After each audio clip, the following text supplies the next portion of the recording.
안녕하세요, 홍성추입니다. 지난번에 SK그룹이 어떻게 빅3가 되는지, 그 빅3 될 때 가장 중요한 역할을 했던 대한석유공사, 다시 말해서 유공을 인수하게 된 과정과 그 비하인드 스토리를 얘기를 했습니다.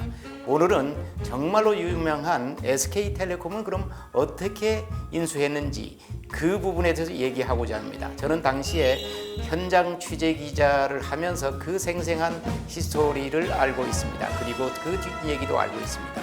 오늘 이 얘기를 하고자 하는 것은 한간에서 얘기하는 것처럼 노소영 관장이 집안에서 SK텔레콤을 인수할 때 정말로 어떤 역할을 했는지 그 부분에 대해서도 오해와 진실이 있는데 확실하게 밝혀두고자 합니다. 1992년 8월 27일, 저는 그날을 정확하게 기억하고 있습니다. 그날 갑자기 선경그룹, 당시에는 SK그룹이 선경그룹이었습니다. 선경그룹 사옥에서 당시 대한텔레콤 회장이었던 손길승 회장이 출입기자를 불러 모읍니다. 오늘 중대한 발표가 있다. 그래서 무슨 일일까 기자들은 어떤 일이 있을까 하고 각을 세우면서 달려갔습니다. 당시 선경그룹 사옥은 SK텔레콤 사옥이 있는데 12층의 아주 초라한 빌딩이었습니다. 거기에서 기자와 만난 손길승 회장이 이런 얘기를 합니다. 제2이동통신 사업자로 선정된 사업권을 반납하겠다.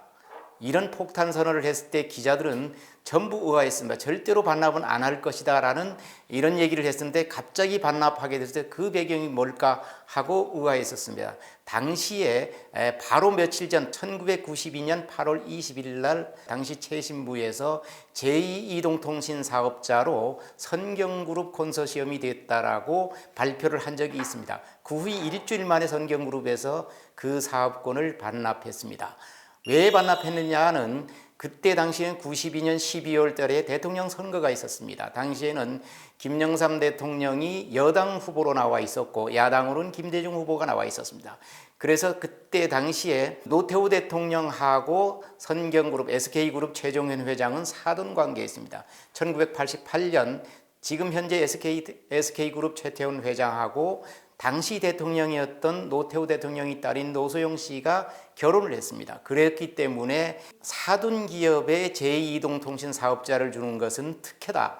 이렇게 해서 야당과 언론에서 또 심지어는 김영삼 당시 대통령 후보도 이 부분에 대해서 상당히 의의를 제기했습니다. 그 부담을 느낀 선경그룹에서 제2이동통신 사업자 반납을 하게 된 겁니다. 80년대에 선경그룹은 대한석유공사를 인수하면서 그룹이 틀을 완전히 갖춥니다. 섬유에서 석유까지 수직 계열화를 이룬 후에 제2 먹거리는 무엇일까? 다른 기업도 마찬가지였습니다. 80년대 후반 들어서면서 특히 80년대 후 88 올림픽 이후에는 우리나라 기업들도 상당히 팽창할 때였습니다.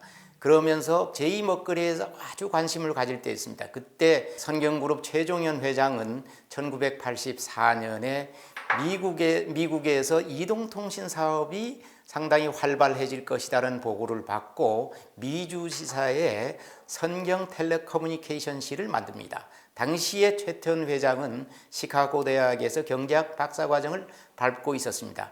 그 최태원 회장도 그 팀에 합류됩니다.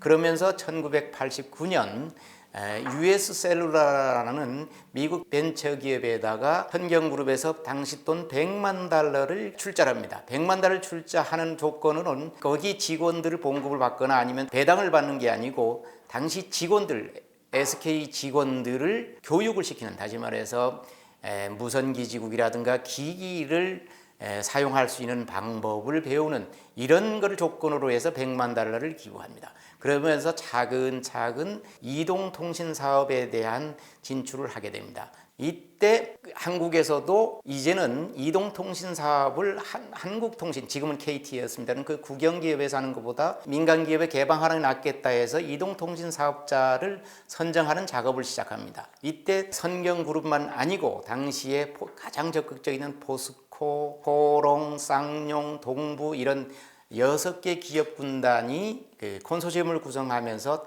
달려들었습니다. 그래서 그때 당시에 총점이 만점이었는데 만점에서 가장 점수가 좋은 8,000점 이상을 받은 선경그룹 대한텔레콤이 결국은 사업자 선정이 됩니다. 그러나 대통령과 사돈기업이다, 특혜가 아니냐, 이러한 얘기들이 많이 나와서 결국은 선경그룹에서 제2이동통신 사업자로 선정된 것을 반납하게 됩니다. 반납하고 92년 12월에 김영삼 대통령이 대통령 선거에서 당선됩니다.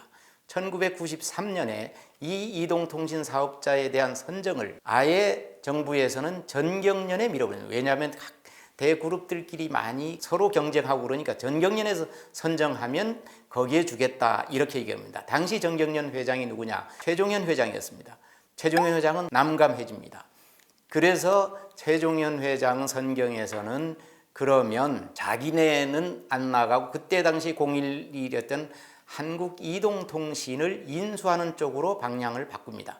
정부에서도 한국이동통신을 민영화시키고 또 하나 제2이동통신 사업자를 선정하는 작업을 하게 됩니다. 그래서 선경그룹, SK그룹에서 한국이동통신을 인수하게 됩니다. 그때 당시의 인수 금액은 당시 주식 가격이 주당 8만 원 정도 했었습니다. 그러나 33만 5천 원이라는 많은 가격을 주고 인수하게 됩니다.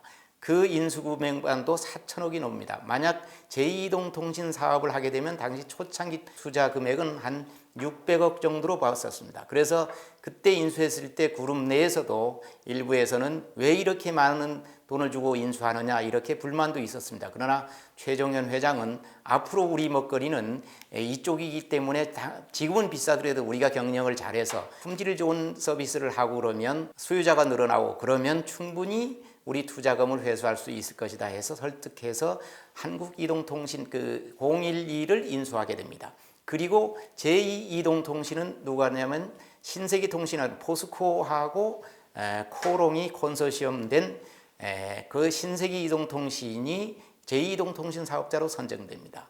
그 후에 유명한 PCS는 한국통신, 한솔정보통신, LG텔레콤 세 군데서 016, 018, 019로 연결된 PCS는 그렇게 가고 011은 SK텔레콤, 신세계통신은 017이 됩니다. 그러나 나중에 017은 011에 합병되고 또 018은 016에 합병되면서 현재처럼 SK텔레콤, 한국통 KT, LG텔레콤 이렇게 세 군데로 이동통신 사업자로 재편이 돼서 현재에 이르릅니다.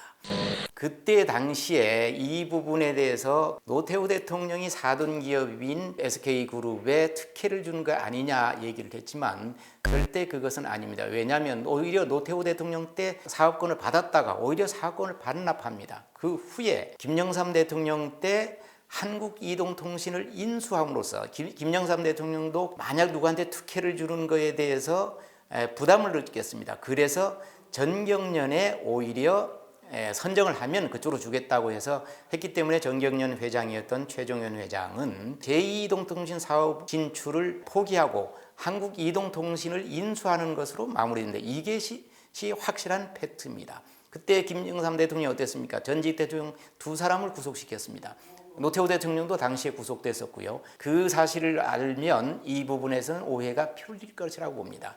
그때 당시는 처음에 갔을 때만 하더라도 반신반의했습니다. 기자들 사이에서도 과연 반납할까 아니면 계속 밀어붙일 것인가 이런 얘기가 있었습니다. 왜냐하면 선경에서 사업권이 선정됐을 때 최종현 회장이 공정한 점수에 의해서 됐기 때문에 절대 반납은 없다라고 얘기를 했었기 때문입니다. 그러나 그때 당시의 선거 분위기와 여론, 야당에서 엄청난 반발이 있었기 때문에 선경그룹에서 결국은 반납했습니다. 그때 당시에 사실 발표를 하는 손길승 회장이 거의 울먹이다시피 할 정도였습니다.